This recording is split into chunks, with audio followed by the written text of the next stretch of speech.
And it begins right here with us, with this choice. Release is the alchemy of resurrection. So on this day, release what you thought you needed to hold, what you thought defined you, even your idea of how love should appear. The lights go on. Awakening happens. We discover a larger life beyond being consumers of things in a dead universe to the celebration of life in a living universe.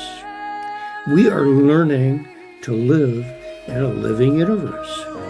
And that is a shift from our adolescence into our early adulthood, into our maturity as a species. And to me, it's the God that I worship is the feeling of my nervous system, alive, awake, open to the moment, feeling the moment. No more talking about it.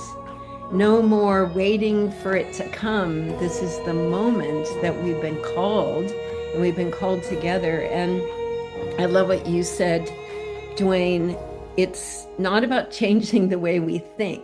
It's about changing the way we embody what we believe. A choice to release is not loss, it's liberation. So release is not an act we complete in a single moment. It's a rhythm, it's a practice, it's a continual choosing.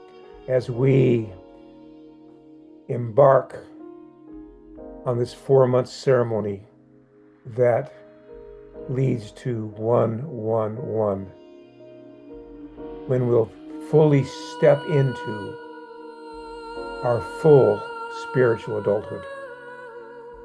And to all those beloved tribes and nations of the South from where comes new life, we open our hearts and minds and invite them to join us in this journey. It's the first step into this greater arc of becoming